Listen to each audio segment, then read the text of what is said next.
नमस्कार मित्रों,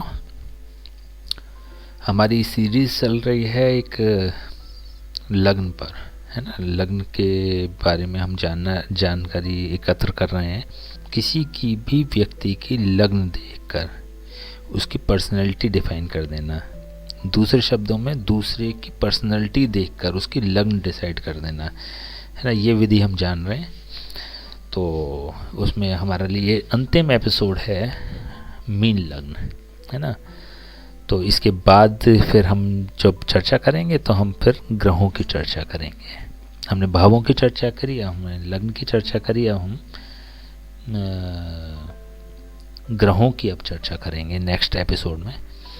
next series चलाएंगे उसकी भी, है ना। तो ये मीन लग्न मतलब हुआ कि वो लग्न जिसकी की प्रथम भाव में, वो लग्न का व्यक्ति जिसकी प्रथम भाव में 12 नंबर लिखा हुआ है ना, वो मीन लग्न कहलाती है।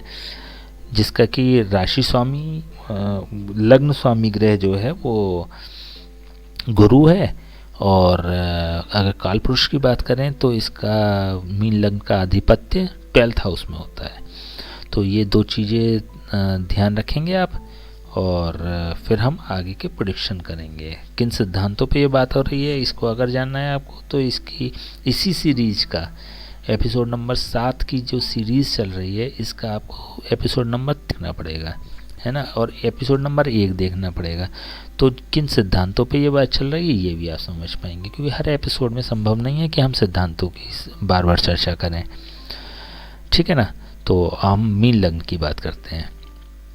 देखिए, जितनी भी हम बात कर रहे हैं सब ऑथेंटिक बातें करेंगे, है ना। 4 ग्रंथ को हमने कंसीडर किया है इसको करते में। ऑथेंटिक ग्रंथ जो हैं, जिसमें एक ज्योतिष रत्नाकर, ज्योतिष सर्वस्व, बृहद पाराशर होरा शास्त्र और जातक पारिजातम, है ना। इन 4 ग्रंथों को हमने कंसीडर किया है, जिनके आधार पे हम लग्न का निर्धारण कर रहे हैं, लग्न से प्रेडिक्शन का निर्धारण कर रहे हैं। देखिए, जो मीन रंग लग्न वाले होते हैं लोग, उनका जो कद होता है वो मध्यम कद होता है। न लंबे होते हैं न छोटे होते हैं, मध्यम कद होता है। गोरे रंग के होते हैं, इनके बाल घुंघराले होते हैं, नाक ऊंची होती है, इनके दांत पैने होते हैं, छोटे होते हैं, और आंखें थोड़ी सी तीखी होती हैं, है ना, अट्रैक्टिव होती हैं आंखें। इनका जो चेहरा होता है वो आकर्षक होता है।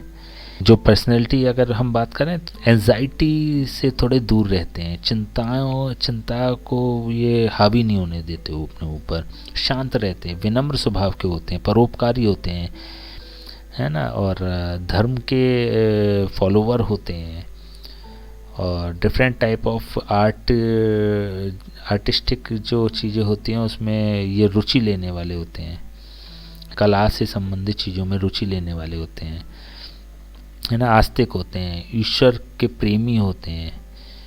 और जैसे कि हमने बात करी थी धनु लग्न में, ऐसे ही क्योंकि गुरु इसको रिप्रेजेंट कर रहा है तो रूढ़िवादिता का समर्थन करने वाले भी होते हैं, उसका पालन करने वाले भी होते हैं।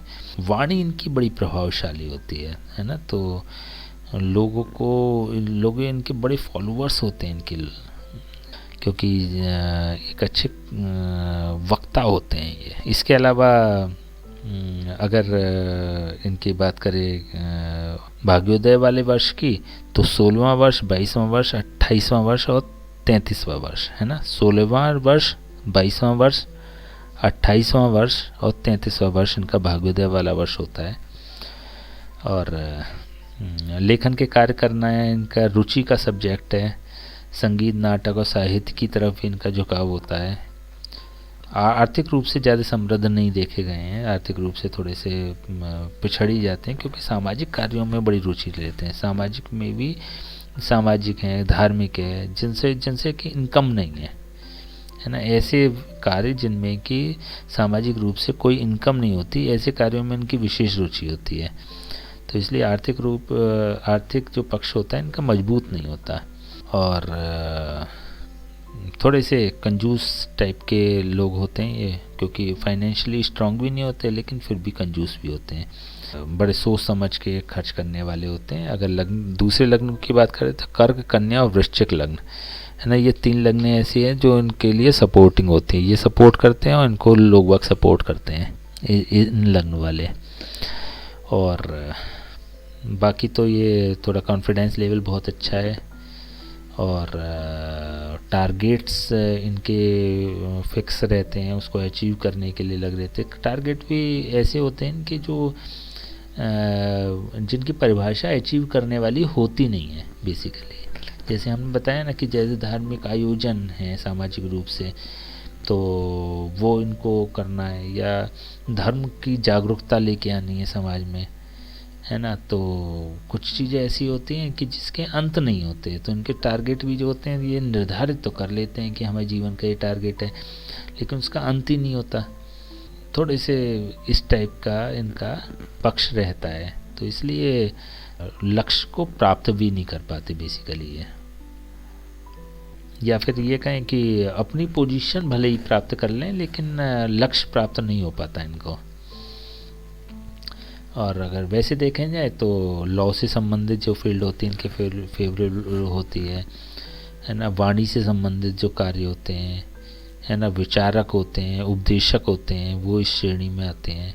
सामाजिक काम जो होते हैं, सामाजिक पक्ष जो होते हैं, वो इनकी जो सेवा से संबंधित कार्य जो होते हैं, वो इस तरह के मीन लग्न वाले लोगों को बड़े फेवर करते हैं। ठीक है, तो ये सब कुछ मीन लग्न के बारे में हमने बताया आपको। अब ये जो पूरी सीरीज़ है ये यहीं विश्राम देंगे इस पूरी सीरीज़ को। तो एपिसोड नंबर 7 की ये 13 पार्ट के साथ हम अपनी सीरीज़ को ख़त्म करते हैं, और नेक्स्ट जो हम सीरीज़ चलाएंगे एपिसोड नंबर 8 की चलाएंगे, जिसमें हम 9 ग्रहों के बारे में डीपली जानेंगे, है ना। एक एक ग्रह के बारे में सूक्ष्मता से जानने का प्रयास करेंगे, और वो भी जो बात होंगी बड़ी ऑथेंटिक ग्रंथों के आधार पर होंगी।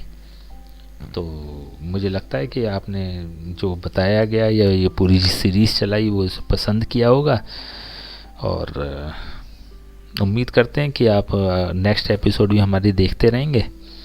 तो अगर आपको रेगुलर अपडेट चाहिए तो मुझे कहना चाहूँगा कि आप हमारे चैनल को ज़रूर सब्सक्राइब करें, जिससे कि आपको रेगुलर अपडेट्स मिलते रहें, और आपके सामाजिक रूप से या रिलेशन में कोई भी व्यक्ति जो गंभीरता से ज्योतिष सीखना चाहता है ना, गंभीरता से अगर कोई सीखना चाहता है तो उसको ज़रूर रेफ़र करें हमारे चैनल को, जिससे कि वो ज्योतिष सीख के और समाज कल्याण में अपनी भूमिका निभाए, समाज सेवा में अपनी भूमिका निभाए।